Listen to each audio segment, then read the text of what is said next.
안녕하십니까? 오늘은 우리 마음이 다시 하나님의 성전이 되면, 우리 마음이 다시 하나님의 성전이 되면 이라는 제목으로 하나님 말씀 증거하겠습니다. 말라기 3장 1절 2절을 읽겠습니다. 말라기 3장 1절에서 2절입니다. 만군의 여호와가 이르노라. 보라, 내가 내 사자를 보내리니 그가 내 앞에서 길을 준비할 것이요 또 너희가 구하는 바 주가 갑자기 그의 성전에 임하시리니 곧 너희가 사모하는 바 언약의 사자가 임하실 것이라.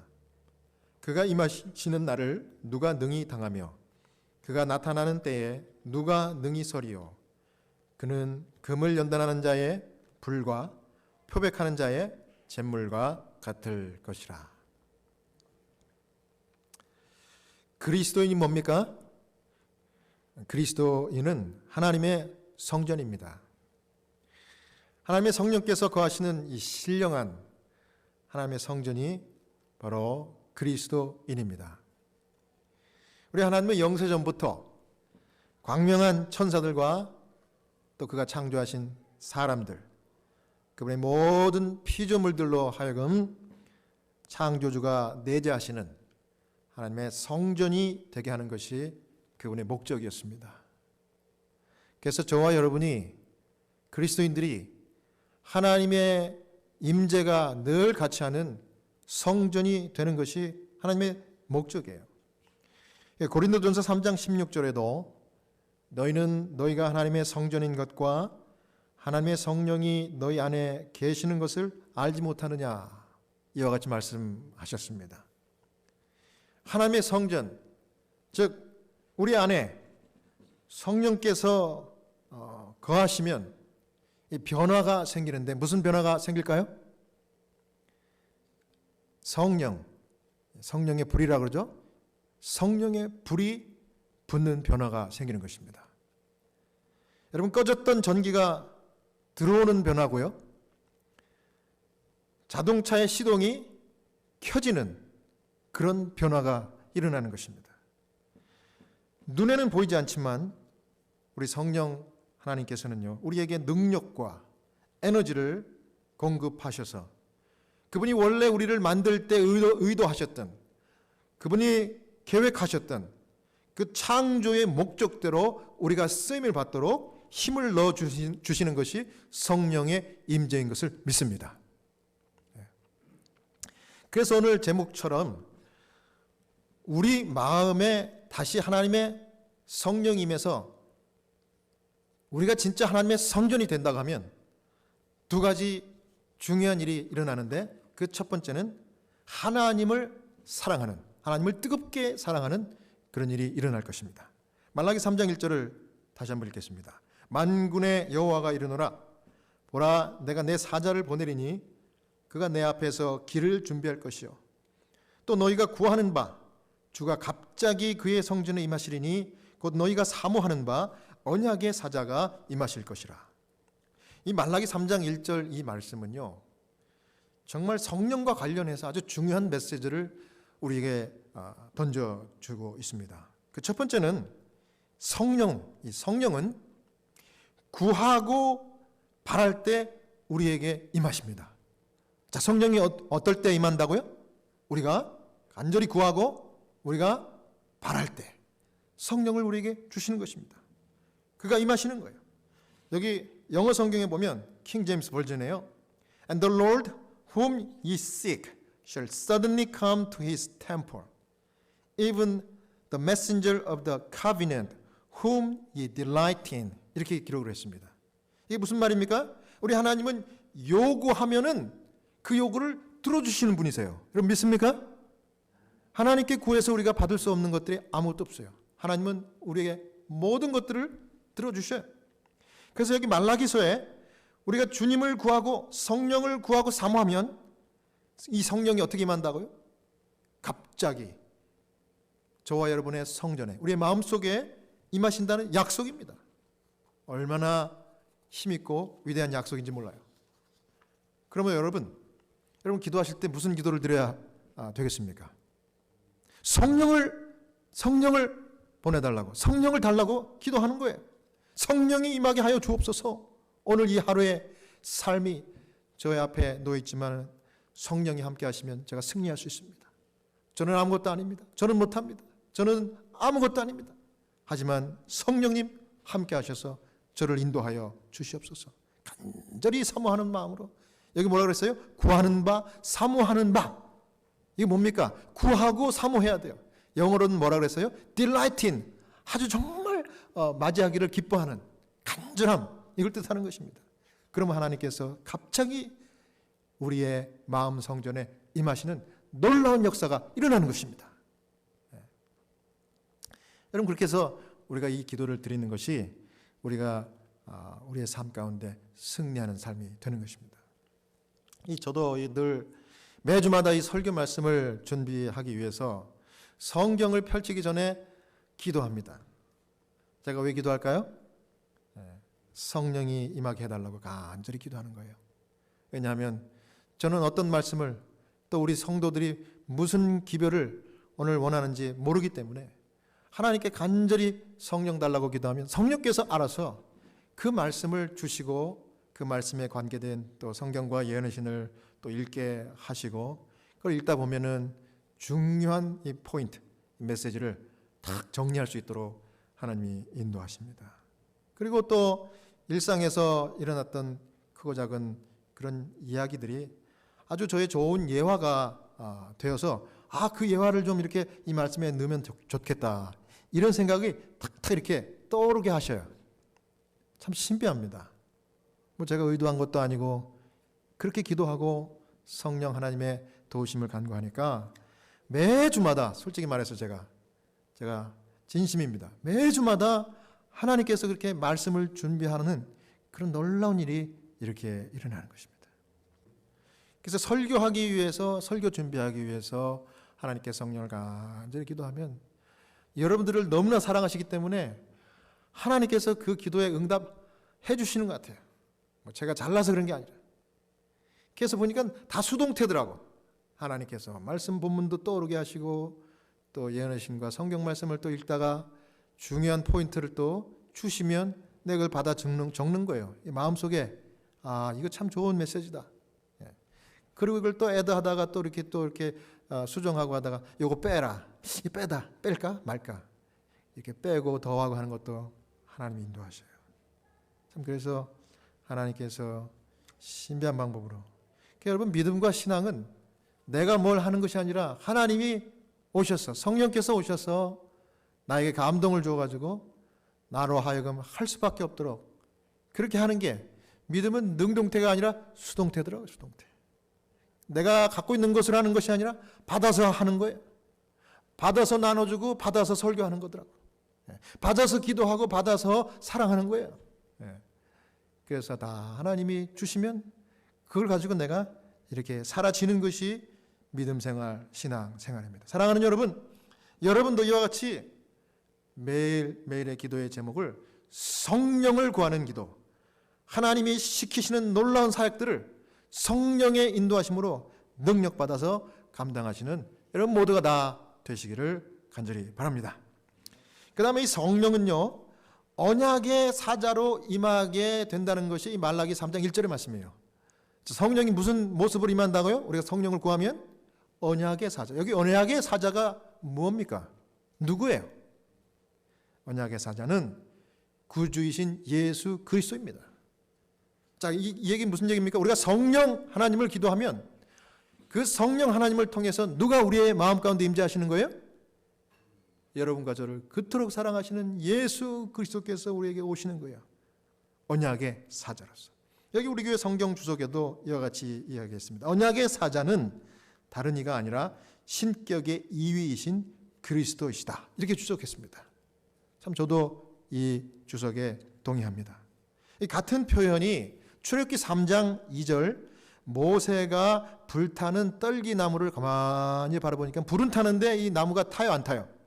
안 타는 겁니다. 그러니까 신기해가지고 가까이 갔더니 나는 하나님이다. I am who I am. 그러면서 하나님 자신이 자기를 드러내는 거예요. 그래서 가까이 하는데 여기서 신을 벗으라. 하나님의 임재 앞이니까. 이제 그런 사건을 여러분 기억하시죠? 그런데 여기서 모세에게 나타난 이 하나님, 그분이 누구예요? 여호와의 사자예요. 신성의 두 번째이신 그리스도 예수. 예수님이 모세에게 나타나신 거예요. 출애굽기 3장 6절에 여기 직접 그렇게 언급했습니다. 또 이르시되 나는 내 조상의 하나님이니 아브라함의 하나님, 이삭의 하나님, 야곱의 하나님이라. 모세가 하나님 배웠기를 두려워하여 얼굴을 가리매. 그렇습니다. 부조와 선지자에도 이 부분을 가리켜서 신격의 이위이신 예수 그리스도라 그렇게 얘기했습니다. 여호와의 사자. 여러분 대단하지 않습니까? 여러분 우리가 기도할 때, 성령을 간구할 때 여호와의 사자, 신격의 이위이신 아들 예수 그리스도가 임재하신다는 사실입니다. 여러분 감사합니까? 이보다 더 위대하고 놀라운 사실이 어디 있습니까? 우리 주님 예수님께서는 모세와 같이 또 아브라함과 같이 주님을 구하고 기뻐 사모하는 모든 사람들에게 친히 나타나시는 하나님이십니다.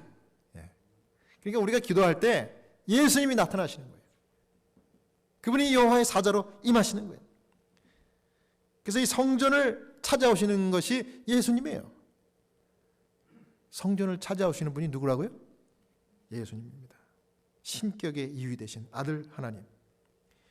오늘 우리에게 임하시고 또 이 성전에도 이와 같이 예배 중에 우리가 비록 소수가 모였지만은 예수 그리스도께서 그분이 이 자리에 함께 하심을 여러분 믿으시기 바랍니다. 저는 그래서 우리 교회에서 이렇게 대면 예배 드리는 것이 얼마나 감사한지 몰라요. 여기 부조와 선지자 252페이지에 하나님은 크게 존경을 받으셔야 한다.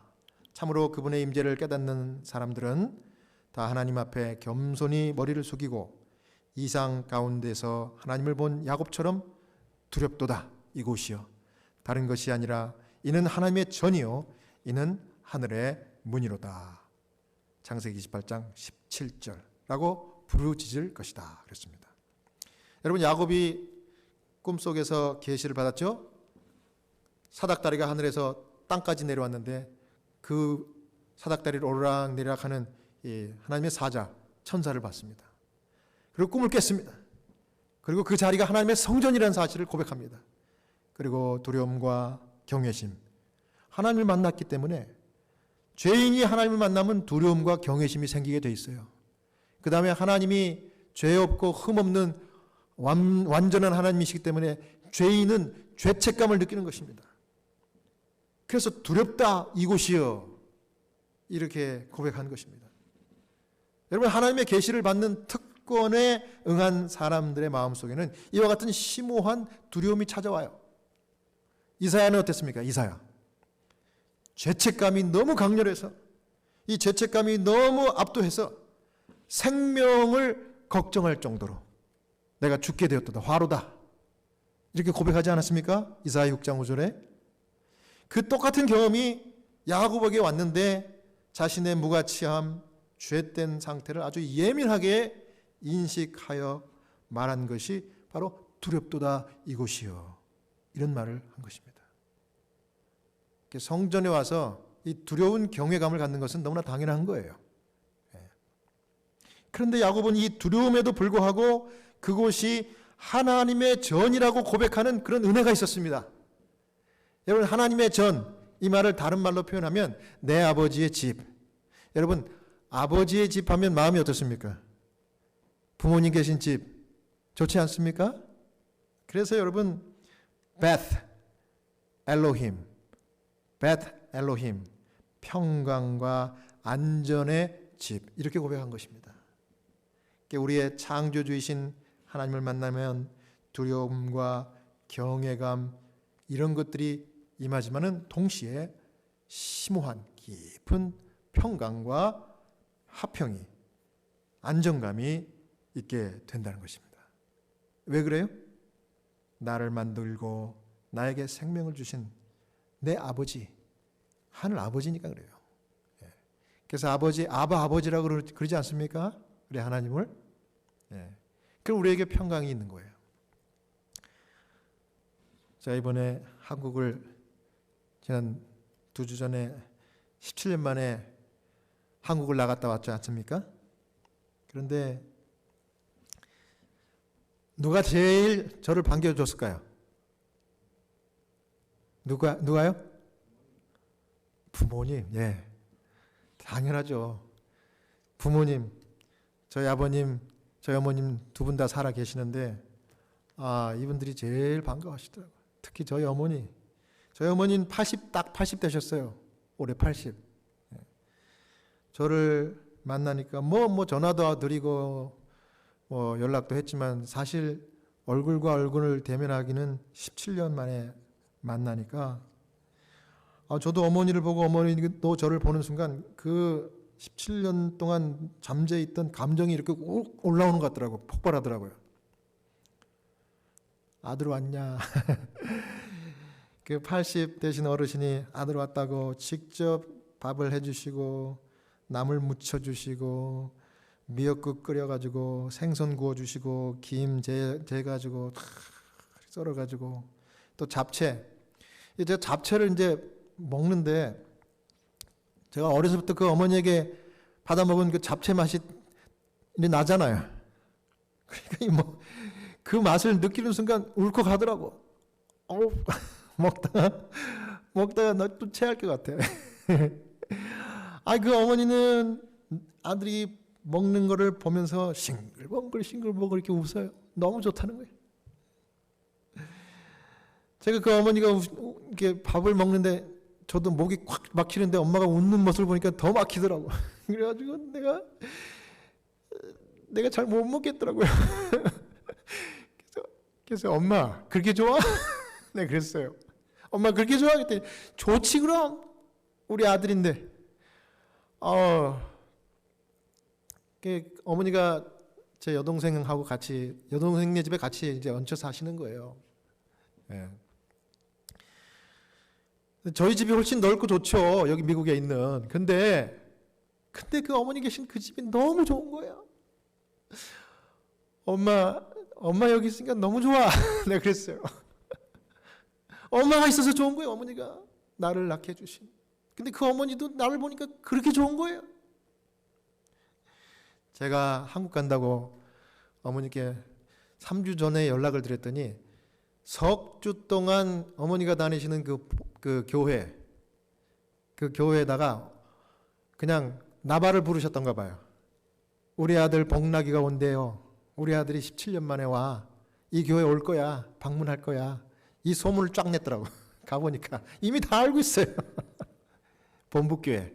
제가 본부교회 출신 아닙니까? 그래서 제가 본부교회를 갔는데 어머니가 본부교회 떡을 냈어요. 떡을. 왜 떡을 내셨냐고 물어보니까 내가 내년이 팔순인데 네가 지금 왔으니까 아들 온 김에 팔순 기념으로 해가지고 그냥 땡겨가지고 내가 팔순 떡 냈다 야 그러는 거예요. 그 엄마 이 떡이 그 교인들이 지금 300명이나 넘게 왔는데 이거 어떻게 다 했어요? 야 그래서 야 떡 하려고 쌀 6마리 들었다 6마리. 우리 어머니가 이 쌀을 6마리 해가지고 아들 왔다고 교인들한테 다 한 통 낸 겁니다. 그 억지로 한 거겠어요? 아니죠. 어머니가 너무 좋아서 그렇게 한 거예요. 저는 17년 만에 만난 아들을 보고도 그렇게 좋아하는 저희 어머님을 이렇게 보니까 이 요한복음 14장 1절에서 3절 우리 하나님께서 예수님께서 하신 말씀 생각나더라고. 딱 그 말씀이더라고요. 예수님 뭐라 그랬어요? 너희는 마음에 근심하지 말라. 하나님을 믿으니 또 나를 믿으라. 내 아버지 집에 거할 곳이 많도다. 그렇지 않으면 너에게 일렀으리라. 내가 너희를 위하여 처소를 예배하러 가노니 가서 너희를 위하여 처소를 예배하면 내가 다시 와서 너희를 내게로 영접하여 나 있는 곳에 너희도 있게 하리라. 이 말씀을 그냥 읽을 수가 없어요. 제가 읽을 때마다 눈물이 나더라고. 이게 그거구나. 우리를 그토록 기다렸던 우리의 아버지 하나님 예수님께서 우리를 위하여 큰 집을 마련해 주시고 다시 와가지고 우리를 데리고 가시는데 뭐 하기 위해서요? 나와 함께 영원히 살자. 그겁니다. 우리를 너무 사랑하셨어요. 처소를 준비하러 가신 거예요. 예. 얼마나 감사합니까, 여러분. 예. 그래서 여러분, 저는 이 말씀을 읽을 때마다 여러분들에게 이와 같이 이야기하고 싶어요. 우리 다 같이 하늘에 가서 우리 다 이 예수님과 함께 우리 이웃집 살면서 영원히 행복하게 사십시다, 여러분. 아멘. 아멘. 어제는 제가 참 잘 알고 좋아했던 제 2년 후배, 목회로는 2년 후배 목사님이에요. 미국에 여기 어디에서 목회하시던 그 목사님이 뭐 저하고 같은 제너레이션이니까. 근데 이 목사님이 뇌졸중으로 갑자기 쓰러지셨어요. 우리가 열심히 기도했습니다. 정말 간절히 기도했습니다. 그런데 그분이 돌아가셨어요. 돌아가셨다는 소식을 어제 들었습니다. 너무나 슬프고 너무나 충격을 받았어요. 어느 목사님이 단톡방에다 그분의 사진을 정말 멋진 사진을, 그분의 사진을 올렸더라고. 근데 그 사진을 보는데 제가 너무 마음이 아프더라고요. 저하고 같이 앤드루스에서 공부도 하시고 그 가족들, 그 사모님 제가 너무 잘 알죠. 같은 합회 출신이고. 하나님은 이 목사님을 너무나 사랑하셔서 데려가셨습니까? 제가 그랬어요. 여러분, 우리 주님께서는 이 땅에서 우리가 잘 먹고 잘 사는 게 그게 주님 뜻이 아니라 우리가 이 땅에서 사는 동안 주님을 영접하고 영원한 생명을 얻는 것, 그게 주님이 원하는 거예요. 왜? 주님이 다시 오시면 죽었던 자도 잠자던 자도 다 깨워주신다고 그랬고, 또 우리가 다 같이 하늘에 올라가서 준비하신 그 처소에서 예수님과 영원히 사는 것이 주님이 원하시는 거기 때문에, 그렇게 되기 위해서는 우리가 주님의 성전이 되라는 거예요. 성전. 이 성전 어떻게 됩니까? 성령 하나님을 모시고 예수님과 함께 사는 거예요. 그러면 주님이 이제 영원히 같이 살자 그러면서 우리를 데리러 오시는 게 예수님의 재림입니다. 그 예수님 우리를 얼마나 사랑하는지. 사랑하는 우리 목사님의 가족들과 또 관계된 우리 성도들을 위해서 간절히 기도했습니다. 여러분, 인생이 짧고 우리의 삶이 더덥습니다. 여러분 동의하세요? 예. 오늘 내 인생 정말 나는 아무것도 아니고 내 스스로는 아무것도 할 수 없으며 또 사람들은요 사실 믿을 사람 아무도 없어요. 왜? 나도 내 자신을 못 믿겠어요. 그럼 누구를 믿어요? 우리 하나님을 믿어야 돼요. 그래서 우리 예수님 믿어야 되는 거예요. 예. 영원히 변함이 없으시고 생명 되시며 죽어도 다시 살려준다고 약속하신 오직 유일한 하나님 예수 그리스도, 그분만 붙드시고 성령과 함께 뜨겁게 동행하시는 여러분 되시길 바랍니다. 그 다음에 성전에, 우리 마음 성전에 성령이 임하시면은 우리 마음이 다시 하나님의 성전이 되면 일어나는 일은 이웃을 사랑하는 일이 생깁니다. 누구를 사랑하게 된다고요? 이웃을 하나님을 사랑하게 되고 이웃을 사랑하게 돼요. 요한복음 2장 13절에서 15절입니다.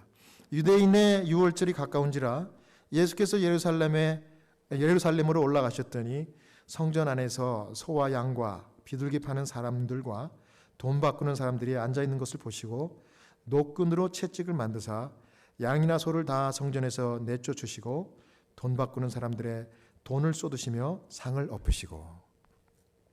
예수님 유월절이 다가올 때 성전에 올라가셨습니다. 자, 우리 예수님은 성전에 올라가는 분이에요. 성전에 오시는 분입니다. 성전의 예배는 하나님 만나는 거룩한 예식이에요. 그래서 중요한 거예요. 아무것도 아닌 것 같아도 이 예배 가운데, 예배 중에 위대한 역사가 일어나는 것이에요. 왜요? 예수님이 임하시니까, 하나님이 함께하니까. 그러니까 여러분 예배를 중요하게 생각하십시오. 이보다 더 중요한 일이 없어요. 마태복음 18장 20절에 두세 사람이 내 이름으로 모인 곳에는 나도 그들 중에 있느니라. 누가 하신 말씀이에요? 우리 예수님, 그분이 직접 하신 말씀이에요. 이 자리에 함께 계셔요. 예수님 안 보이지만 계신 거예요. 그러니까 이 자리에 나와야 돼요. 생명 가까이 나오는 거예요. 그런데 예수님께서 성전 예배 참석하시려 이 6월절에 이제 올라가셨는데 이 성전에 있는 이 사람들의 모습을 보고 마음이 무척 슬펐어요. 왜 그랬습니까? 두 가지 이유 때문이었습니다.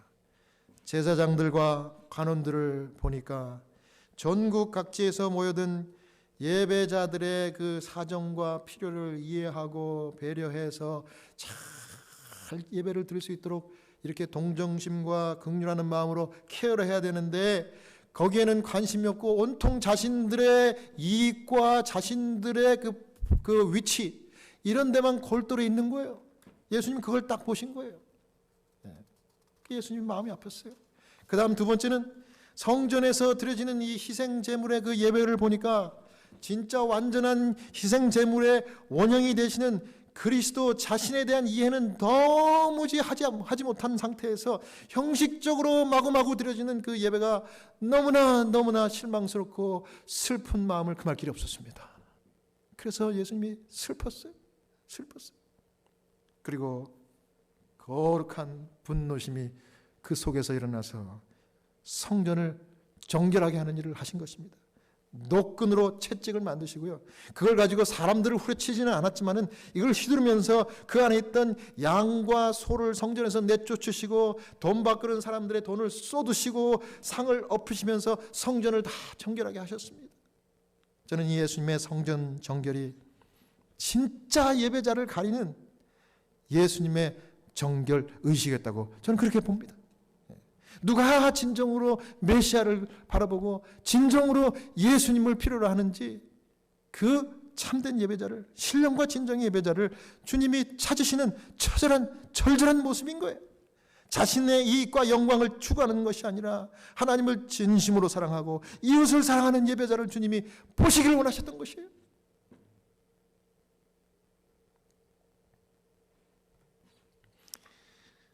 이런 이번에 한국에서 오래간만에 사랑하는 가족들도 만나고 친구들도 보고 이렇게 왔는데요. 두 줄이 너무 짧더라고. 그런데 제가 이렇게 갔다 와 보니까 누가 진짜 나를 사랑하는 친구인지 옥석이 가려졌어.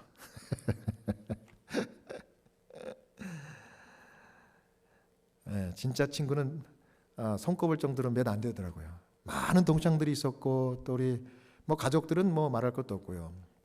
근데 그 친구들 중에 심지어 어떤 친구들은 야, 내가 이제 내일이면 간다. 좀 만나자.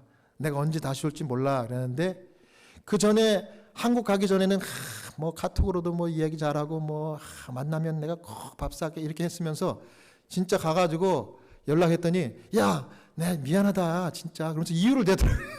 이유를. 그런데 반대로 갑자기 연락했는데 자기가 갑상선 수술을 며칠 앞두고 있는 정말 고민되고 걱정되는 그런 형편에 있는데도 제가 전화 한 통 하니까 그냥 만사를 제쳐놓고 달려온 친구도 있었어요. 그 친구하고 이 대화가 중요한 게 아니에요. 그냥 그 친구를 본 것 자체가 너무 감동이더라고요.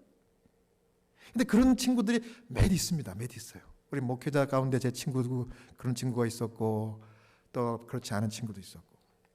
제가 왜 이 말씀을 드리는가 하면 옥석이 가려지는 겁니다. 진짜가 누구냐 이거 진짜가.